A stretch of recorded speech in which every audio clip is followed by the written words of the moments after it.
Now, two pigeons and Coach Prime bemoaning the fact you can stream DirecTV satellite-free. These humans get the biggest college football games on DirecTV, and we don't even get a satellite dish. Enough squawking. It's Coach Prime. Bring it in. Sure, they could get all that college football without a dish, but you still got your passion, your drive, your resolve, your incredible career as a football icon? No, that's me. Stream the biggest college football games. No satellite dish. Visit DirecTV.com. Auto insurance can all seem the same until it comes time to use it. So don't get stuck paying more for less coverage. Switch to USAA Auto Insurance and you could start saving money in no time. Get a quote today. Restrictions apply. USAA.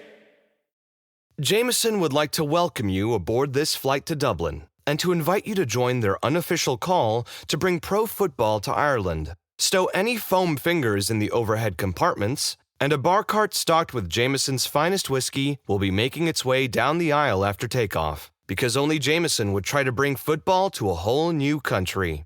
Join the Jameson Huddle at jamesonsports.com. Taste responsibly. Copyright 2024. Imported by John Jameson Import Company, New York, New York. The family that vacations together stays together. At least that was the plan. Except now the Dastardly Desk Clerk is saying he can't confirm your connecting rooms. Wait, what? That's right, ma'am. You have rooms 201 and 709. No, we cannot be 5 floors away from our kids. The doors have double locks. They'll be fine. When you want your connecting rooms confirmed before you arrive, it matters where you stay. Welcome to Hilton. I see your connecting rooms are already confirmed. Hilton, for the stay.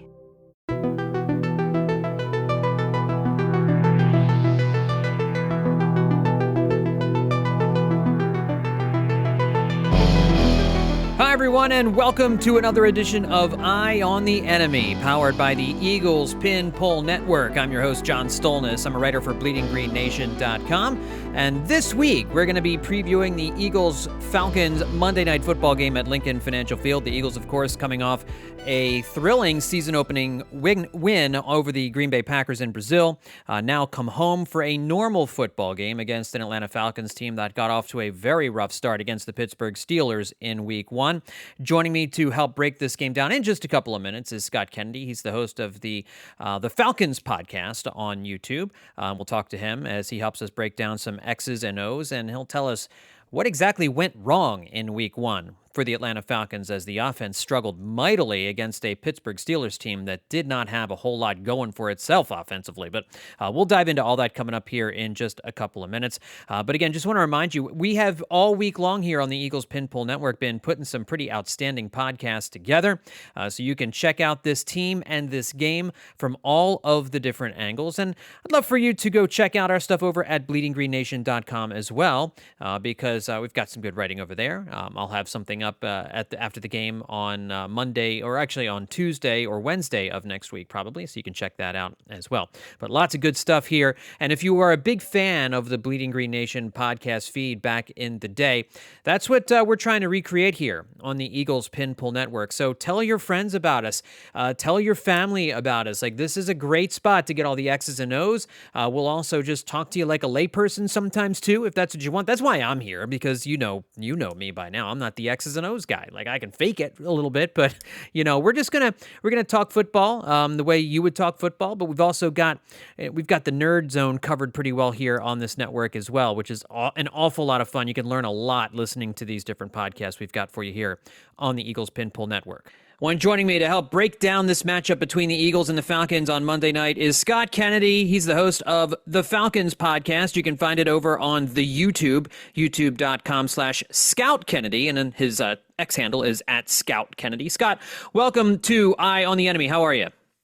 I'm doing well. Appreciate you having me on. Yeah, man, it's good to talk to you to help break this thing down here on Monday night. And I know Week 1 was a little bit of a rough watch for Falcons fans, falling to the Pittsburgh Steelers in a game that was, I think, set offense back a good 15 years with the way those two teams matched up. It was a good defensive struggle. But looking at it from the Falcons side, I mean, it all comes back to the quarterback, right? That's kind of where I want to start things off, and talk a little bit about Kirk Cousins, who obviously started his first game in a Falcons uniform.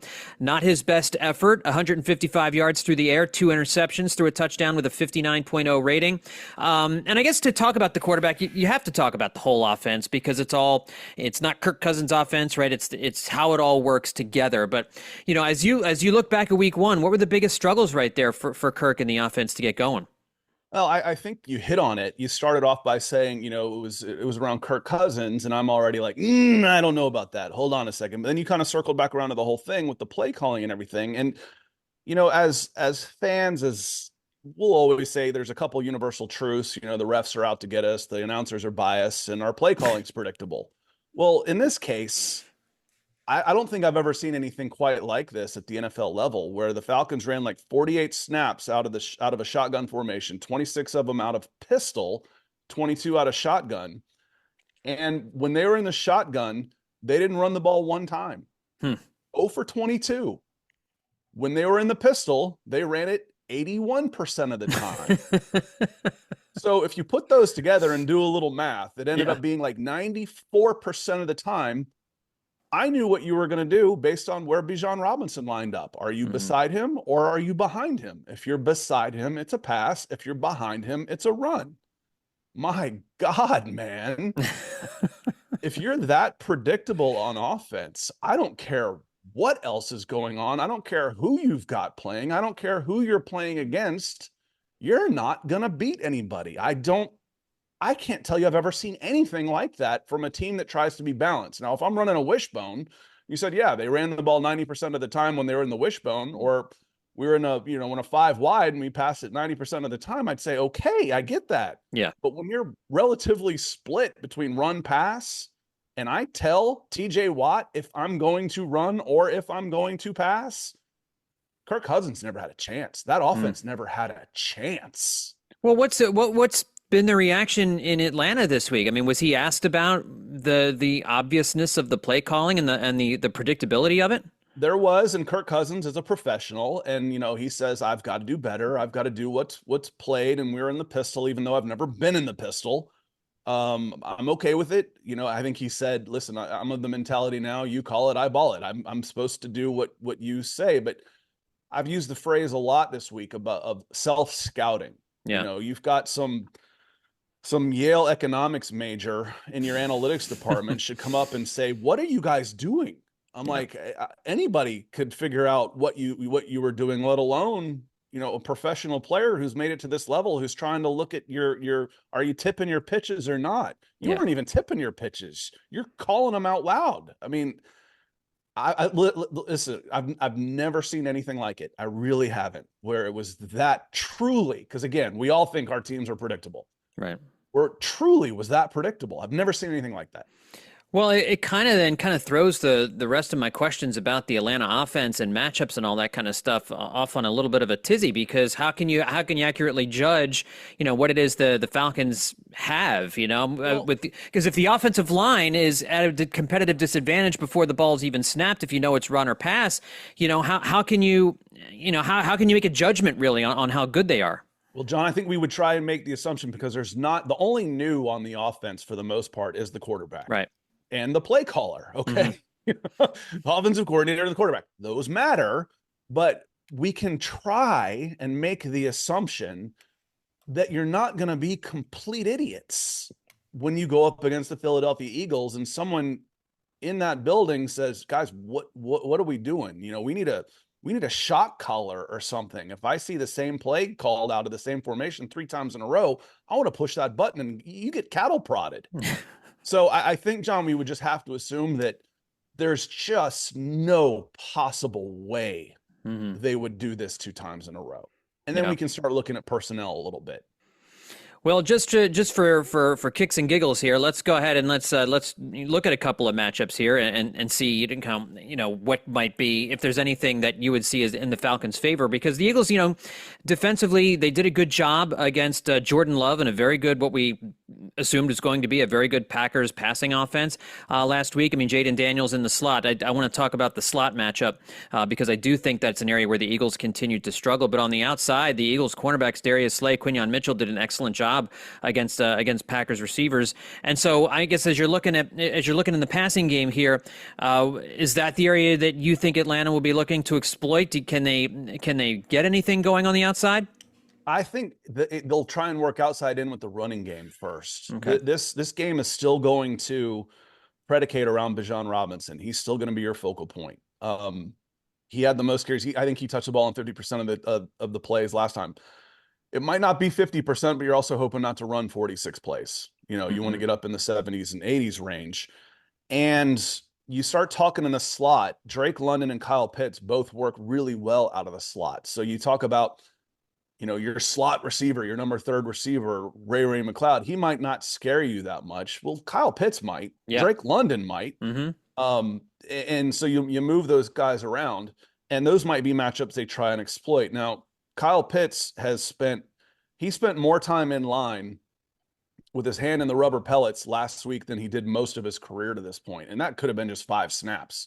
He's only been an inline tight end in 20% of his snaps over the course of his career.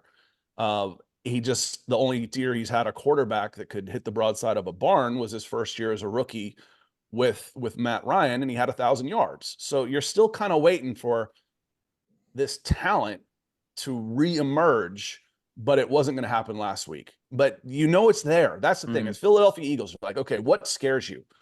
What scares me is I know that there's no way they're going to be this stupid 2 weeks in a row.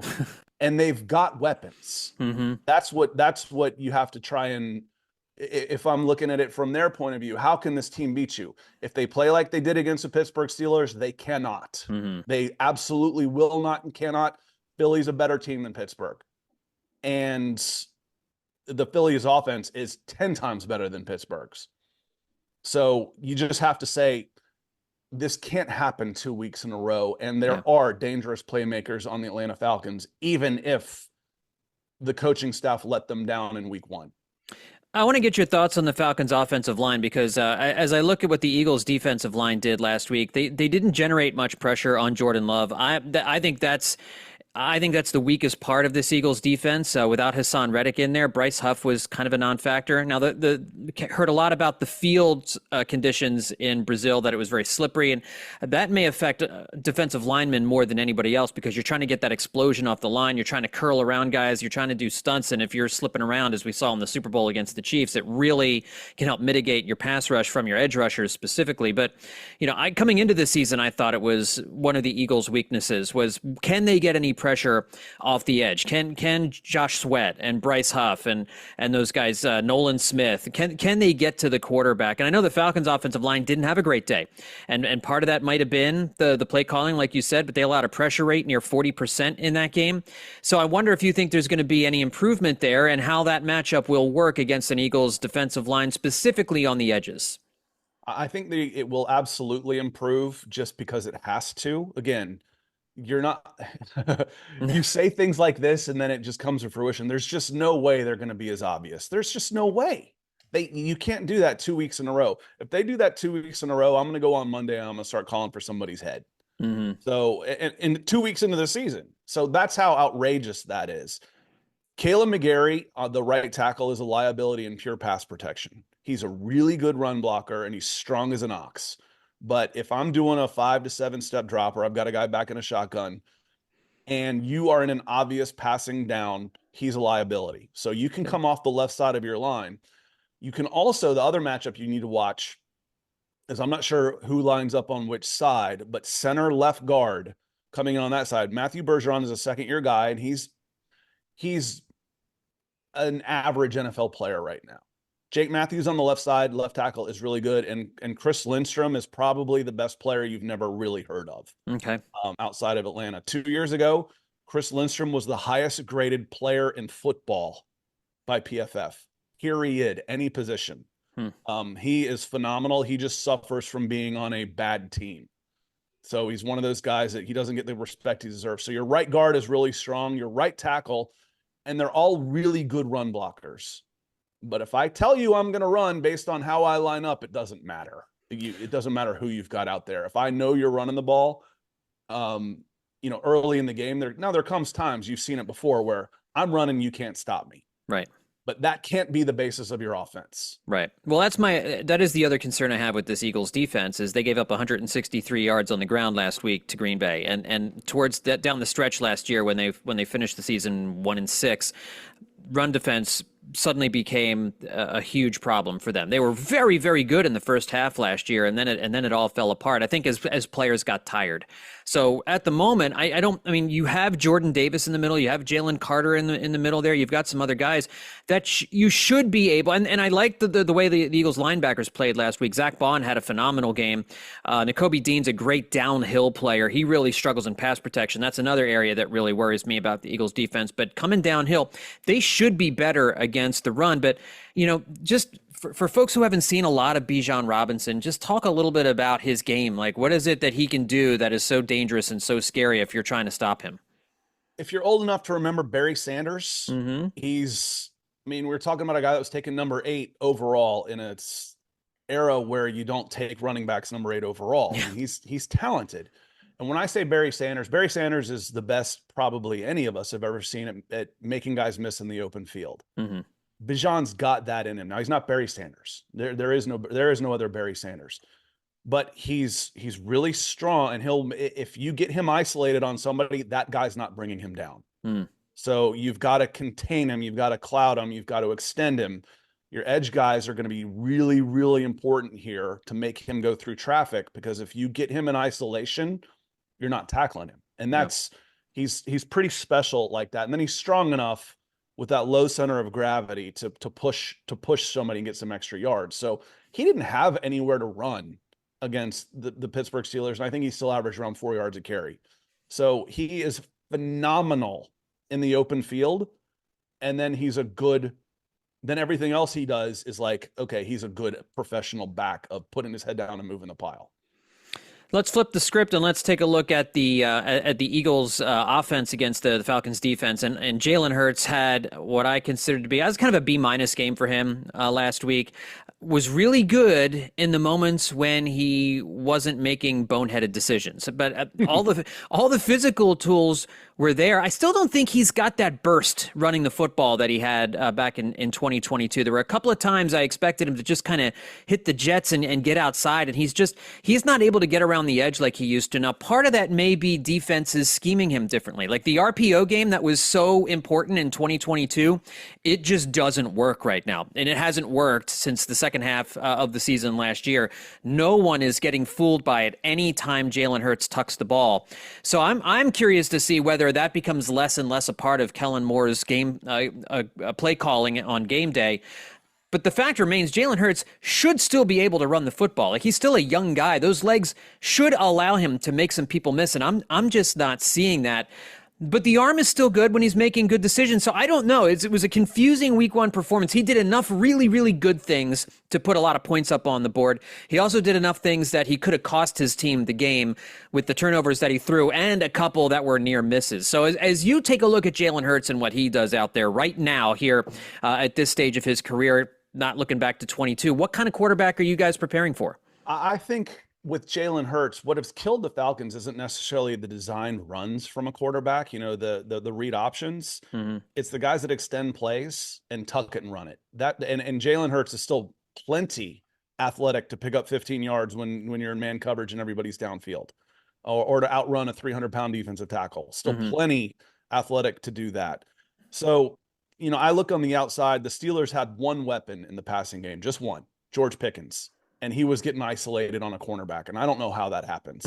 He ended up with, 85 yards, couple downfield, and he's one-on-one with AJ Terrell. If you put a ball on a big receiver, I don't care who's covering him, it's bad news for the defense.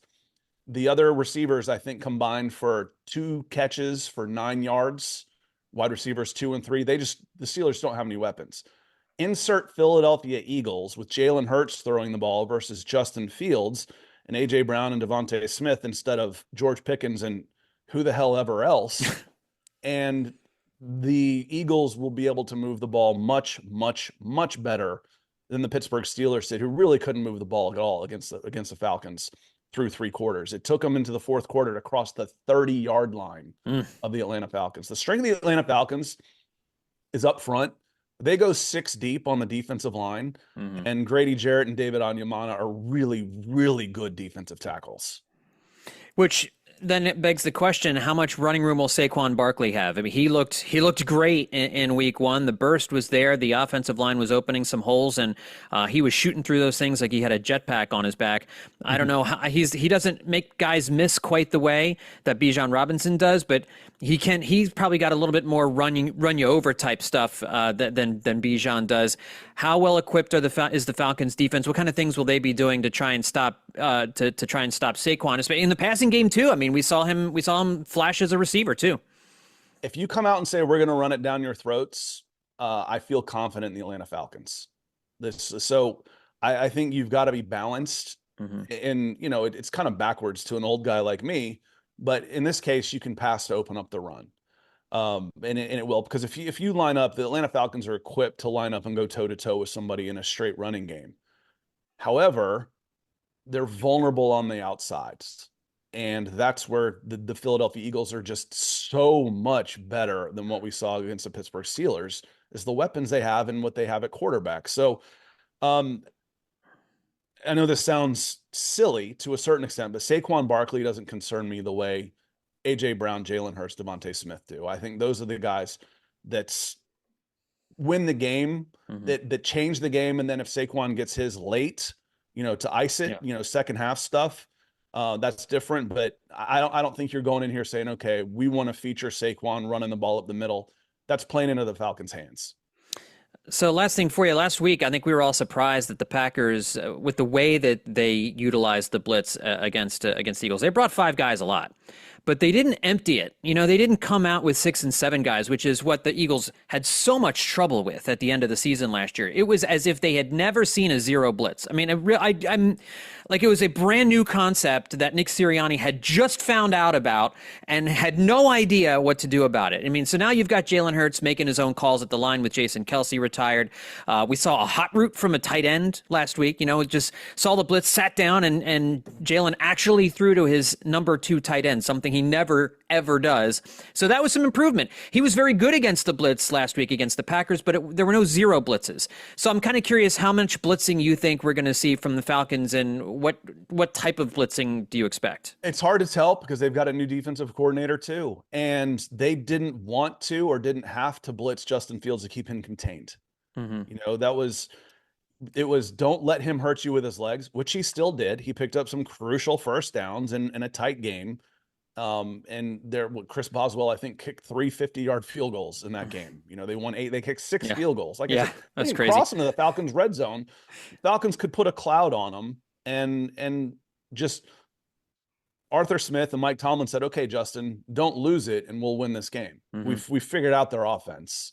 Just don't lose it. So it was so conservative on offense that it's just tough to tell. Yeah. The Falcons still have a problem getting pressure with 4.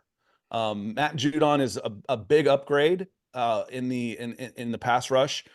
Grady Jarrett is really good in the middle, but he's still an interior lineman, and you want most of your pressure coming off the edges.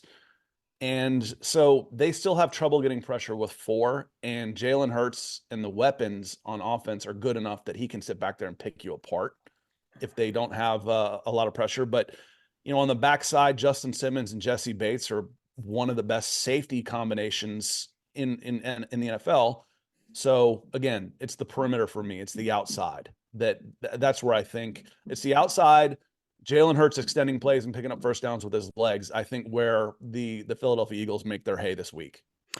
So before I ask you for a specific prediction on this game, the small sample sizes really do make it difficult to say with any confidence how these teams are going to match up with each other, especially for a Falcons team that has new coaching in there right now. But as before the season got started, and with kind of week 1 in the rearview mirror, obviously some stuff you didn't like from the opening week. What is your outlook on this team here in 2024? They play in a division that seems like it's there for the taking. Yeah, I had said before when the schedule first came out, it's really front loaded for the Atlanta Falcons. They play like 4 playoff teams, and 4 of the first 5 games are against those playoff teams, and then they get the Buccaneers twice. The Eagles were kind of an enigma because it's like, okay, are you getting October Eagles or are you getting December Eagles? They're an enigma for us too. Yeah, so I mean, you sure. understand, it's like come Halloween, or I'm not sure when it all went bad last year, but there was a point last year where I said Philadelphia Eagles the best team in the NFL. Yep. And if I go back and I look through their records, by God, Philadelphia Eagles are pretty much the best team in the NFL every September and October. Yep. So this isn't when you want to play Philadelphia. But I said early on, this team could start 1-4 and finish 10-7 and win the division. Mm-hmm. Because based on, okay, yes, there's a lot of new there. They will improve and their schedule eases up. Mm-hmm. So, but, again, after I saw, unless there's some humongous fundamental changes from what you did, and there's got to be, like we harped on that at the beginning of the show. Yeah. There's got to be. They're not beating anybody. It doesn't matter. If I'm that predictable in offense, it doesn't matter who I'm playing. So yeah, I have to think it's going to change, and you're going to be able to, because this is a good roster. The Falcons put together a good roster. Yep, they were my pick. You have 4 consecutive top 10 picks and a bunch of money. Yeah, they were my pick to win the South, and I like the additions that they made at the end of training camp as you're getting closer to the season. The Judon acquisition was a really good one too. I mean, and Justin Simmons getting him late. I mean, those guys maybe they're not what they used to be, but solid pickups for late. And we saw the Eagles in 2022 add guys late in the process, and they became really important parts of a Super Bowl run. So that can absolutely happen. I like the Falcons roster. I think it's solid, but in this case, I agree with you. It just seems like they're still working through some growing pains here early on. I couldn't pick them up right now until I see the improvement. I've said, listen, if you go up to Philadelphia and you play well and come back saying, okay, I see it. Yeah, I see what you're trying to do. I see the improvement. I see where this team is going. That's a win. Forget the score. Yeah. That's a win, because what you saw with the Steelers wasn't about, oh, it's week 1, you're overreacting. No. This isn't about the timing was off. Kirk Cousins was inaccurate and made a few bad decisions. He hadn't played in a year. Okay. Yeah. It has nothing to do with that. This was the coaching staff did not give their team a chance to be successful in this game. That's scary. Yeah. That's scary. And until that stinks. changes, I can't put them above the Buccaneers right now. Yeah, and the Bucs looked very good against a bad Commanders team, but they did look like they hadn't missed a beat from the end of the season last year. They finished well. They were beating the teams they were supposed to beat, including a team like the Eagles, who were kind of spiraling to finish the season last year. They put us out of our misery, and I hold no ill will. We were like, thank you. We didn't want to watch anymore anyway. All right, give me a prediction on this game Monday night. Eagles hosting the Atlanta Falcons. Well, on top of everything else, the Atlanta Falcons have a long, rich history of embarrassing themselves on national television. So every time they play a Sunday night or Monday night, it turns out badly. So they've got that going against them too. Not only you're playing a really good Philadelphia Eagles at the wrong time on the calendar, and you are coming out of your first game with more questions than answers. Mm-hmm. I think I said 31-13. Was my prediction for this one was Philadelphia Eagles 31-13. Like I said, and my hope for Atlanta Falcons are that you start seeing flashes of what this roster is capable of, win or lose. And I would consider that a win, because it is a 17-game season. The schedule does ease off. Mm-hmm. Nobody's expecting you to go up to Philadelphia, or for that matter, come back home and beat the Chiefs next week. Right. That as long as you're showing progress, and it'd be impossible not to on offense, but you're showing flashes of what this team is capable of with the roster they've put together, I would consider that a win for this team, despite the fact that I've got them losing by 3 scores. Well, that's one of the reasons week 1, I'm sure, was so disappointing, was that's a Steelers team that you think you got a great shot at beating, and you probably should have beaten. It should have beat them at home, especially the way they're calling the game. You got Justin Fields or Russell Wilson, 2 of the most sack turnover-prone quarterbacks in the league, and you got your offensive coordinator, the former Atlanta Falcons coach, who is so scared of turning the ball over that he's running the ball on 3rd and 6 from the 45-yard line, and then the kicker comes in and boots a 57-yard field goal. But the Steelers came in, and Mike Tomlin's won a bunch of games like this, says, I don't want to lose this game. Let's just let them screw it up. We've got them figured out. Let's just not lose it. And they didn't. And Well, they that's didn't. not inspiring if you're a Steelers fan either, but certainly worked in week one, and they got that first win. Falcons fell to 0-1. Obviously, the Eagles are hoping to make it 0-2, but we'll see how things work out on Monday night. If you like what you hear, make sure to check out Scott Kennedy's YouTube page, youtube.com/Scout Kennedy, host of the Falcons Podcast, and you can follow him on the X machine at Scout Kennedy. Scott, thanks for joining me here on Eye on the Enemy. Really appreciate it. Yeah, appreciate you. Everybody have a great weekend. All right, well, let's just take a look around the NFL now before I give you my Eagles prediction for this week. Just some games to be keeping an eye on as you're waiting for the Eagles game on Monday night. Jameson would like to welcome you aboard this flight to Dublin and to invite you to join their unofficial call to bring pro football to Ireland. Stow any foam fingers in the overhead compartments, and a bar cart stocked with Jameson's finest whiskey will be making its way down the aisle after takeoff. Because only Jameson would try to bring football to a whole new country. Join the Jameson Huddle at jamesonsports.com. Taste responsibly. Copyright 2024. Imported by John Jameson Import Company. New York, New York. The family that vacations together stays together. At least that was the plan. Except now the Dastardly Desk Clerk is saying he can't confirm your connecting rooms. Wait, what? That's right, ma'am. You have rooms 201 and 709. No, we cannot be 5 floors away from our kids. The doors have double locks. They'll be fine. When you want your connecting rooms confirmed before you arrive, it matters where you stay. Welcome to Hilton. I see your connecting rooms are already confirmed. Hilton, for the stay. This episode is brought to you by AutoTrader. Look around. What do you see? Cars. Lots of them. And guess what? They're probably on AutoTrader. Whether you're into timeless classics or the latest trends, if you see it on the road, you can likely find it on AutoTrader. New, used, electric, and one day, maybe even flying cars. See a car? Find it on AutoTrader. Visit autotrader.com to learn more. In the 1 o'clock window, a couple of interesting matchups. The Dallas Cowboys hosting the New Orleans Saints in a 1 o'clock game. I can't remember the last time a Cowboys home game was played at 1 o'clock. I mean, I'm sure it must have happened last year at some point. But New Orleans is coming off a strong season opening victory. Dallas also looked very, very good in week one. The Cowboys are favored by 6 points in this game. I like Dallas to win that game. Tampa Bay also looked very good in week one against a Commanders team that really struggled with their new quarterback. They had some flashes, but there's going to be some growing pains, it seems, there with Washington. They take on a Detroit team that had their hands full with the Rams, but the Lions, of course, have one of the best rosters in the NFL. Detroit favored by 7.5. I think that line's kind of large. I think Tampa Bay, and maybe I underrated Tampa Bay a little bit coming into the season. Again, I thought they looked outstanding against the Commanders in week one. I think that game's going to be a little bit closer than 7.5, but that should be a good matchup, and I would pick the Lions to win that game as well. Green Bay hosting Indianapolis. Of course, the big question is how healthy is Jordan Love? Will he play as of this recording on Friday?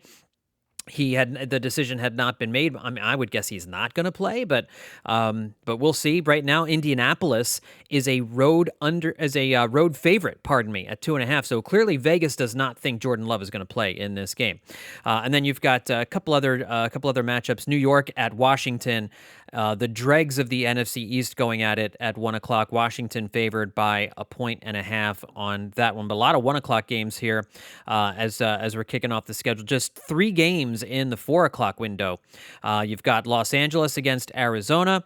Arizona favored by 1 point in this one. Again, I'm kind of surprised there. I think the Rams are a much better team than the Cardinals, but the Cardinals favored by 1. I mean, it's in Arizona, so technically what they're saying is LA is the better team, but Arizona a 1 point home favorite in this one.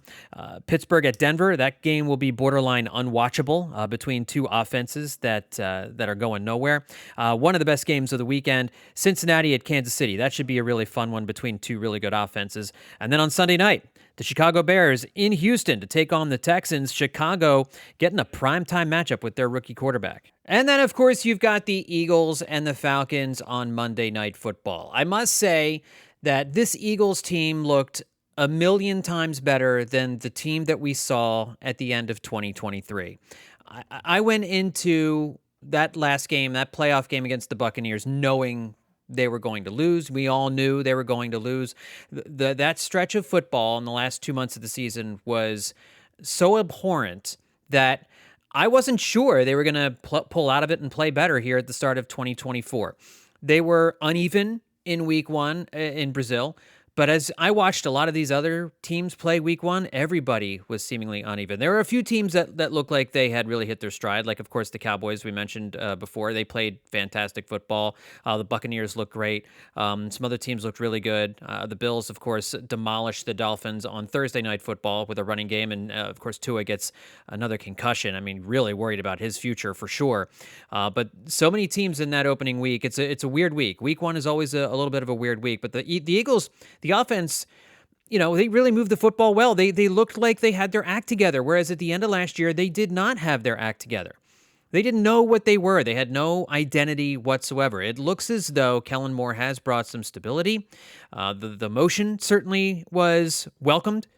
Jalen Hurts' numbers when using motion, off the charts. The numbers much worse when the Eagles didn't use motion, so I wonder if we'll see that even tick up more here in week two against the Falcons. But I was calmed by how professional the offense looked, right? I mean, I don't know that I can say that they're a top 5, top whatever offense in the NFL just yet, because it's only been 1 week and they're still working in pieces and all that kind of stuff. But they at least looked like they knew what they were doing. And at the end of last year, they didn't know what they were doing. They literally didn't know what they were doing. You had guys making stuff up on the fly, totally off the reservation. And the field on the play reflected that. Here in week one against the Packers, a good Green Bay Packers team, a Packers team that I think we all believe has a great chance to go to the Super Bowl. The Eagles outplayed them. They were the better team on that field in week one, and I wasn't sure that was how that was going to end up. I thought the Packers would probably get off to a better start than the Eagles did. Early on, it certainly looked that way. But Jalen Hurts found his rhythm. The thing that is concerning is that Jalen Hurts continues to try to play hero ball. When he plays within the offense, when he is taking what the defense gives him, he is a dangerous man. And that offense is a dangerous offense. You've got enough weapons that you can take what the defense gives you. You have an answer for everything. This Eagles offense has an answer for everything. Now, we haven't seen, as I was talking to Scott about, they didn't face a zero blitz at all in week one, which is mystifying why Green Bay decided not to do that. So we might see that from Atlanta, although based on what Scott's saying, we might not see that from Atlanta. But I at least think that they have some answers now, because it feels like there's an adult running the offense at this point, whereas last year it just seemed like you had kids who were drawing stuff up and going out and trying to play flag football. They looked like they had an idea of what they were doing. I have more confidence in this team. I think that this team looked a lot like the first half 2023 Eagles than obviously the second half 2023 Eagles. What we want to see them look like is the 2022 Eagles. That was a quality win against a good Green Bay Packers team in week one. And that's the bottom line. The defense played well enough to frazzle Jordan Love into a game that did not look like what we saw from him in the second half. They confused him, they rattled him a little bit, and he was clearly dealing with some leg issues in the latter part of that game before the final injury. And but I thought the defense looked much better, especially in the secondary. Quinyon Mitchell looks great. They really did befuddle Jordan Love, and it was a marked improvement over the end of last year. And that's basically the way I took week one. Just a dramatic improvement from the end of last season, and that was a very good first step, and they beat a quality NFL opponent. And let's face it, it was on the road. It wasn't in Lambeau, but it wasn't at home either. It was a quality win. And there were not many teams that had quality wins in week one. So now you get the Atlanta Falcons, a team that struggled a lot last week, and I think the Eagles, certainly the superior team, will have a relatively easy time with the Atlanta Falcons on Monday night. I think you're going to see this offense continue to put points on the board. This defense should be able to to slow down an Atlanta Falcons offense that's clearly still trying to figure some things out. I don't know. Again, week 1 is weird, is an aberration. Maybe the Falcons' play calling issues will be completely resolved, and they'll be a different looking team and maybe a more dangerous team in week 2 than they were in week 1. But given the information that we have in front of us right now, the Eagles were certainly the better team, and on paper, they are certainly a better team. So I will say Eagles 30, Falcons 17 in this one. I think the Eagles really, I'm guessing, I think this is going to be like a 30-10 game, kind of midway, start of the fourth quarter. Like the Eagles just kind of make it comfortable. The Falcons score late, make it a little bit closer. But this is going to be, I think, a relatively easy win. One of those wins that maybe it's a little close in the first half. The Eagles start to exert themselves in the third quarter, and by the fourth quarter, we're all feeling pretty good about things. So 30-17 is what I will say for this team, for the Eagles winning here in week 2 against the Falcons. All right, everybody, that's going to do it for this edition of Eye on the Enemy. Again, make sure to check out all of our fine podcasts here at the Eagles Pin Pull Network, and check out all of my work over at bleedinggreennation.com. You can follow me on X at John Stolnis. Thanks, everybody, for tuning in. We'll talk to you next time right here on Eye on the Enemy.